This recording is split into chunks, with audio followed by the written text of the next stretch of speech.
Në këtë edicion do të ndiqni. Mbi €1,5 milion do të investohet për të stabilizuar furnizimin me ujë të pishëm për pjesën veriore të Gjakovës.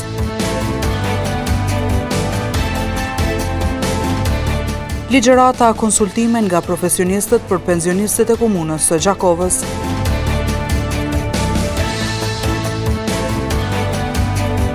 Pastrurohet skema programore, nis emisioni Rinia në ekranin e televizionit syri. Përshëndetje, po fillojmë edicionin qendror të lajmeve këtu në televizionin syri. Problemi i furnizimit të qëndrueshëm me ujë të pishëm për banorët e zonës veriore të Gjakovës tashmë pritet të marrë fund. Për këtë shkak ka filluar sot punimet për projektin e ujësjellësit Gjakova 3, vlera e të cilit është mbi €1,5 milion.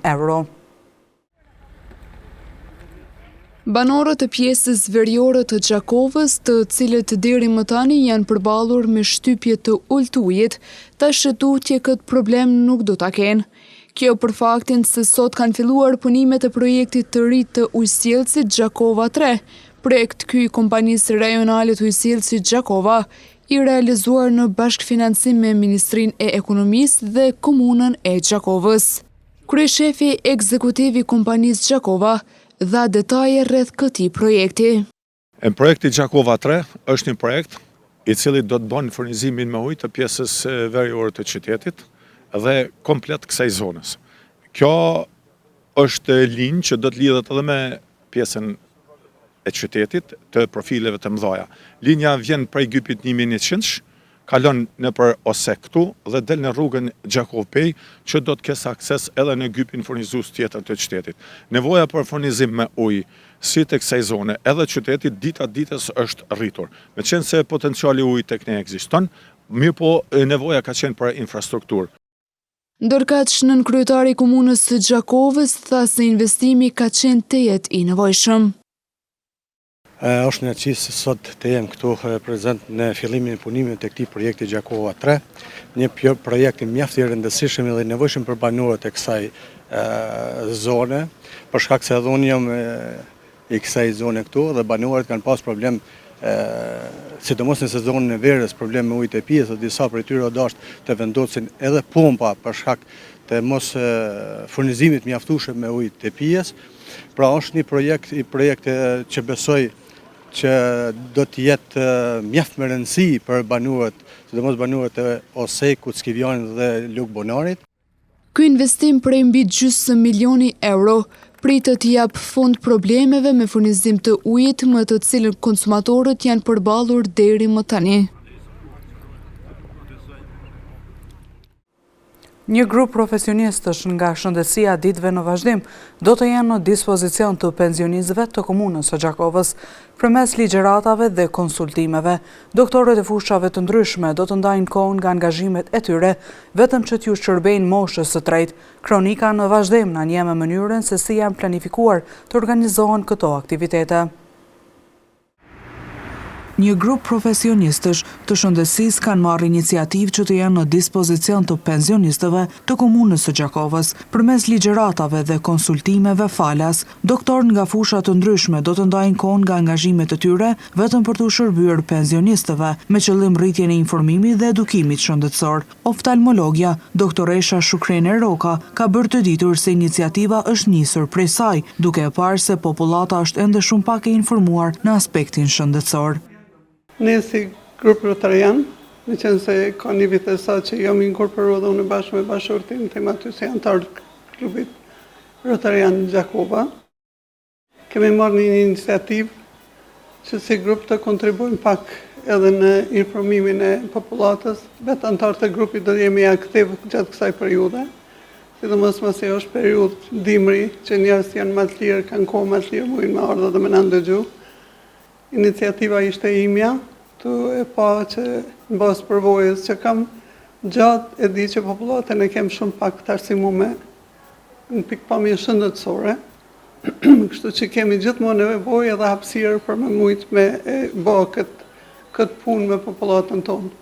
Unë kam propozu si mjeke oftalmologe që jam, dhe që di që një pjesë e madhe popullatës vun nga smundja e sheqerit ose diabetit, edhe ato sjellin shumë të këqija të sytë edhe pasoja shumë të rënda, atëherë kom pa si më drejt të fillojmë me diabetin, edhe ta zhvillojmë një temë në formë bashkë bisedimi. Fillimisht do të trajtohen tema mjekësore, por më pas programi do të zgjerohet edhe me tema të tjera, sipas kërkesave të pensionistëve, shtoi doktoresha Roka. Në anën tjetër është kjo iniciativë se do të vazhdoj, mbasi jemi dakordu të gjithë që do të kontribuojmë së cilin mënyrën e vet. Do të jetë fillim me tema nga shëndetësia, po pastaj do të vazhdojmë edhe me tema tjera nga ekonomia, biznesi, juridiku, shka do që të ketë, ndonjë psikolog, jo pse jo, shofim, si t'jen kërkesat, madej do të bisedojmë edhe me ata që do të vinë me na pa, çfarë kanë kërkesë, diçka që kishme ju interesu atëne, na do t'ju servojmë madej. Me qenë se ekziston lokali ku pensionistët kalojnë kohën në tyre, ligjëratat dhe konsultime do të mbahen pikërisht aty, ndërsa aktiviteti do të nisën nga data 20 nëntor. Me qenë se ekziston lokali i klubit Rotarajan, ku kalojnë kohën pensionistat, do të thotë është i ndërtuar në kry me kontributin edhe doktor Agruna Broshit, që është një heritantari i klubit tonë. Kemi vendosur që aty të shkojmë, edhe me qenë se është një hapësinë e dedikuar tamam për këto mosha, edhe është shumë e përshtatshme, do t'i vazhdojmë aty t'i mbajmë. Kujtohet se këto takime do të jenë falas dhe të hapura për të gjithë pensionistët e komunës së Gjakovës, me datën 20 nëntor, me fillim nga ora 18. Më 14 nëntorën 1908 filloi punimet Kongresi i Manastirit me qëllim krijimin e një alfabeti të njësuar që do të ishte edhe fillimi i letërsisë mbar shqiptare. Në 117 vjetorin në mbajtjes së Kongresit të alfabetit, profesoresha Sindorela Doli thotë se kjo ishte një ngjarje e rëndësishme, sepse me votë unanime ju dha drita jeshile veprimit për të lënë mënjan alfabetin e Stambollit dhe të shkruanin gjuhën shqipe me 36 shkronja shqipe, alfabet që përdoret në ditët tona. Me 14 nëntor të vitit 1908, pati filluar punimet Kongresi i Manastirit apo Kongresi i Alfabetit. Synimi i tij ishte standardizimi i alfabetit të gjuhës shqipe. Profesoresha Sindorela Doli Kryeziu flet për rëndësinë e kësaj ngjarje historike. Kongresi i Manastirit i vitit 1908 ka trajtuar çështje me shumë rëndësi për kombin ton shqiptar, për gjuhësinë veçanti. E dim që është filluar prej datës 14 dhe me datën 22, janë trajtuar çështje me shumë rëndësi.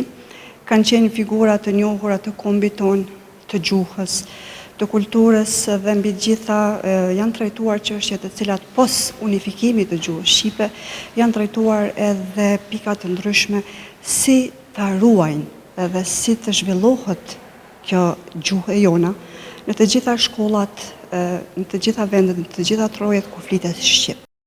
Doli Kryeziu tregoi edhe disa nga figurat që kanë marrë pjesë dhe rolet që kanë pasur.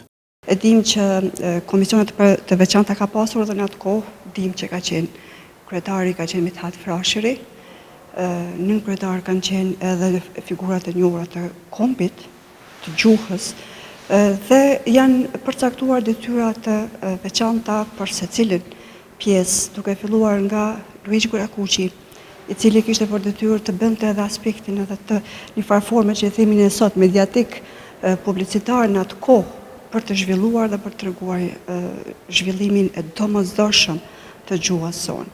Edhe që nga ajo kohë është përpos elementit të unifikimit që ne sot jemi kom, e flasim një gjuhë, e shkruajmë një gjuhë, kanë qenë pjesë përbërëse të klubeve të ndryshme patriotike gjuhëtare, edhe që jo vetëm nga Shqipëria, po edhe nga Kosova, nga të gjitha trojet, kanë marrë pjesë përmes delegatëve të ndryshëm për të qenë një zhvillim unikat edhe i unifikuar për gjithë kombin tonë. Pika kulminante që mblodhi gjuhëtarët e atëdashës të shquar të kohës ishte pikërisht ky kongres i mbajtur në vitin 1908, përfundoi Kryeziu Doli. Listës së programeve në televizionin syri, nga kjo dieli shtohet edhe një emision i ri që fokus ka moshat e reja, i moderuar me shumë kujdes nga Arsa Saracini dhe Endi Xërza. Emisioni Rinia çdo të diel nga ora 18 do të trajtoj tema që lidhen me shumë çështje rinore, duke filluar nga edukimi, shëndeti mendor, kultura, mirëqenia e shumë të tjera. Skemës programore të televizionit syri nga kjo e diel do t'i shtohet edhe një emision i ri që në përmbajtje ka rinin. Arsa Saracini dhe Endi Xërza bashkë do t'sjellin shumë tema interesante që lidhen me shqetësimet, ëndrat dhe energjinë e brezit të ri. Emisioni synon të trajtojë tema më aktuale që prekin jetën e të rinjëve, duke nisur nga arsimi dhe punësimi e deri te teknologjia, kreativiteti, aktivizmi dhe sfidat sociale. Çdo i ftuar në studio synon të inkurajojë mendimin kritik e kreativ të të rinjët, duke u bërë ura lidhëse mes brezit të ri dhe institucioneve, për të hapur debate të rëndësishme dhe duke sjellë perspektiva të cilat shumë shpesh mbeten në hije në media tradicionale. Dy të rinj tanë premtojnë se do të vendosin në qendër zërin e të rinjëve, duke treguar se ata jo vetëm që kanë çështje për të adresuar, por edhe ide të vlefshme që mund të kontribuojnë në zhvillimin e shoqërisë. Emisioni mban titullin Rinia dhe transmetohet çdo të diel nga ora 18.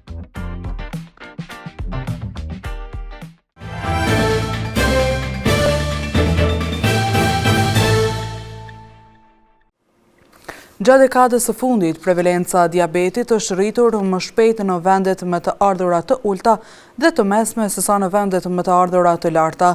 Në ditën botërore të diabetit, Dr. Luan Gola tha se diabeti shkaktohet nga nivelet e larta të glukozës në gjak gjatë një periudhe të gjatë kohore.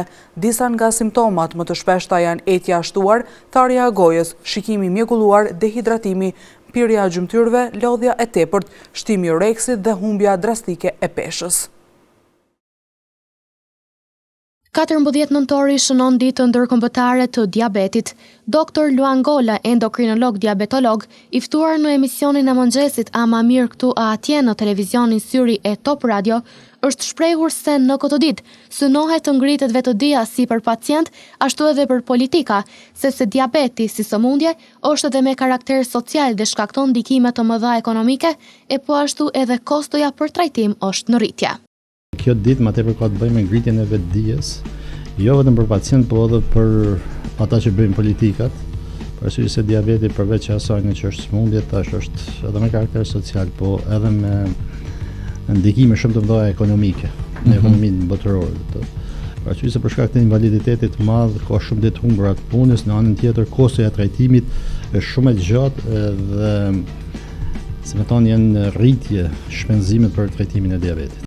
Doktori Gola ka shpjeguar më tej edhe shenjat e para që vihen re tek pacientët me sëmundjen e diabetit. Shenjat e para që zakonisht domethënë pacientët e vrejnë ka një lodhje.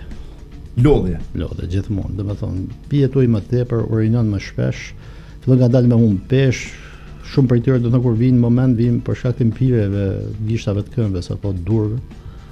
Dhe kjo është, si më thonë ato, shenjat e para. Nëse gjendja progredon edhe nuk paraqitet e mirë, po atëherë fillojnë edhe komplikimet të tjera. Ndërkaq, endokrinologu dhe diabetologu Gola ka thënë se gjatë viteve të fundit ka përmirësime edhe në llojet e medikamenteve, të cilat mundësojnë të kontrollohet dhe menaxhohet më mirë sëmundja. Në këto 5 vite të fundit, domethënë kemi pas disa prej medikamenteve të reja që kanë dalë, cilat po shifet që na mundsojnë që shumë më mirë me kontrollu sëmundjen, shumë më mirë me menaxhu, dhe komplikimet domethënë që janë të shpeshta në diabet, për arsye se në çdo 5 pacient që janë me diabet, 4 prej tyre domethënë kanë një komplikim. Që do të thotë bie si shkollë, kështu që 80% e pacientëve me diabet në faza të ndryshme mund të kenë nga një komplikim.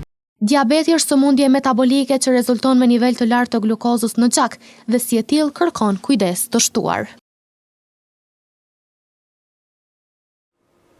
Sonte dhe gjatë gjithë vikendit në kino Hyria Hana ju pret një përzgjedhje mirë e filmave që do të shfaqen në ekranin e kinemas. Donjeta Bobi thosë se të gjitha zhanret e filmave edhe këtë javë janë përzgjedhur me shumë kujdes me qëllim që të kënaqin audiencën tonë, e cila nga dita në ditë po rrit besueshmërinë e punës në kino Hyria Hana. Kino Hyrje Hana këtë javë sjell 2 premiera të reja që pritet të tërheqin publikun. Donjeta Bobi, menaxhere e marketingut në Kino Hyrje Hana, tha se sonte në orën 20 do të shfaqet filmi The Running Man, një aksion thriller plot dinamika dhe tension, ndërsa nesër po në orën 20 publiku do ta ketë mundësinë të ndjek premierën tjetër Keeper, një horror psikologjik për adhuruesit e filmave të zhanrit. Këtë javë në Kino Hyrje Hana i kemi 2 premiera të reja. Premiera e parë që do të shfaqet sonte në ora 20 është filmi The Running Man, një film aksion thriller që duhet patjetër marrë dhe mi shiku, kurse premiera e dytë që do të shfaqet nesër të shtunën me datë 15 nëntor në ora 20 po ashtu është filmi Keeper, një film horror psikologjik, edhe këto patjetër duhet marrë dhe mi shiku se ja vlen. Kinemaja i ka dyer të hapura për të gjithë filmdashësit, duke i ftuar ata të shijojnë këto projekcione të reja. Për ju që nuk dini çfarë të bëni në vikend, Kino Hyrje Hana i ka dyer të hapura dhe mirëprat gjithmonë marrë me shiku filma të ndryshme, me zhanre të ndryshme. Kinemaja Hyrje Hana vazhdon të mbetet një adresë e rëndësishme për argëtim dhe art, ndërsa stafi i saj siguron se dyert do të jenë gjithmonë të hapura për çdo filmdashës që kërkon përjetime të reja në ekranin e madh. Sot në bibliotekën Ibrahim Rugova në Gjakov, Pen Qendra Kosovës ka nisur projektin e ri letrar me titull Shkrimtarët e ardhshëm, krijimi i rrjetit të krijuesve të rinj të Kosovës. Ky projekt synon të identifikojë, motivojë dhe mbështes talentet e reja në fushën e letërsisë, duke krijuar një hapësirë të përbashkët për zhvillimin dhe bashkëpunimin ndërmjet të rinjve krijues. E pavetëdijshme e Sot në bibliotekën Ibrahim Rugova në Gjakov, Pen Qendra e Kosovës ka nisur projektin e ri letrar me titull Shkrimtarët e ardhshëm, krijimi i rrjetit të krijuesve të rinj të Kosovës. Një fjalë rasti mbajti profesori Ibrahim Berisha, i cili vlerësoi nismën dhe theksoi rëndësinë e inkurajimit të brezave të rinj drejt krijimtarisë letrare. Çka është libri? Ne shpesh themi libri. UNESCO e ka përcaktuar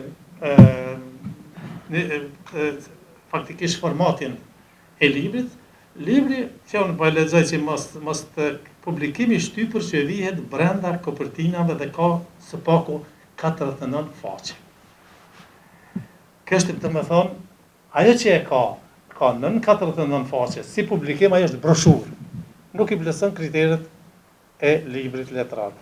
E thash këtë për arsye se më ka rënë me pa 20 faqe e tjerë që thotë e botova librin me poezi e tjerë, po flas ona formale. Edhe një çështje tjetër që është shumë akute është autori. Kush është autori? Kush ishte dikur edhe kush është sot? Ishte shumë më e qartë përpara se kush është autori. I shtrohej disa vlerësimeve, si të them, tradicionale, por sot ju e vreni që përmes inteligjencës artificiale është krijuar një farë kaosit total dhe praktikisht ka shumë element që shpesh i vren në paraqitje publike edhe letrare të marra apo të harmonizuar me inteligjencën artificiale. Në këtë orë letrare nuk munguan as krijimet artistike të vetëndzonësve, të cilët prezantuan ese, poezi dhe tekste të ndryshme, duke sjellë para profesorëve dhe moshatarëve të tyre talentin dhe pasionin e tyre për letërsinë. Po e shkruaj këtë ese për personin më të vlefshëm, nënën time, si një mozaik i mbledhur me copa dashurie, kujtimesh, sakrificash, ajo ndërtoi jetën time me durim e me ndjenja. Çdo natë të zgjuar mesnata me xhene. Zemrën time diçka po me godet, por e gjora s'mund ta flet. Çdo natë me zë zgjuar, për ty duke menduar. Çdo ditë më shumë të dua, e s'mundem për të harruar. Në shoqëritë moderne, liria personale konsiderohet një nga vlerat themelore të individit. Kjo përfaqëson të drejtën për të zgjedhur mënyrën e jetesës, për të shprehur mendimin, për të besuar në çfarë dëshiron. Mes tjerash, drejtori i bibliotekës Angel Berisha i u drejtua nxënësve me mesazhin se ata janë e ardhmja dhe forca krijuese e brezit të ri. Po ju konsiderojeni si jeni e ardhmja edhe e krijimtarisë, edhe studimit, edhe me siguri edhe profesora boj, edhe filozofi dhe që të gjitha. I tha 3-4 tema që kom shumë marak me jetësu. Atë gladiaturën dhe përdorimin e inteligjencës artificiale. Kjo rrezikshmëria ma madhja edhe e krijuesit ndaj lërmot juaj. Ky projekt synon të identifikoj, motivoj dhe mbështes talentet e reja në fushën e letërsisë, duke krijuar një hapësirë të përbashkët për zhvillim dhe bashkëpunim ndërmjet të rinjëve krijues. Dhe duhet pas kujdes që në vazhdim të ndjekim parashikimin e motit për ditët në vijim.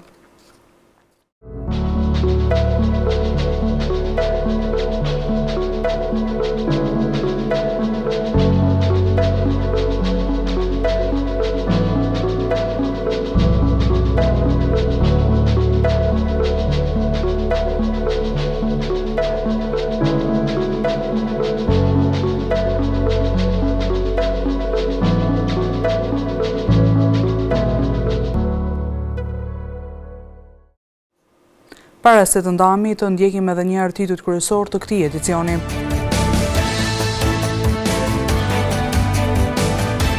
Mi gjysmë milion euro do të investohet për të stabilizuar furnizimin me ujë të pishëm për pjesën veriore të Gjakovës.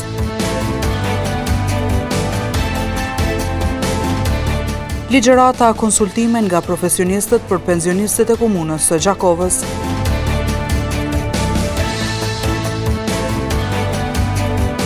Pasurohet skema programore, nis emisioni Rinia në ekranin e televizionit syri. Këtu merr fund ky edicion qendror i lajmeve. Ju mund të vazhdoni të na ndiqni në televizionin syri, si dhe rrjetet tona sociale. Mirupafshim.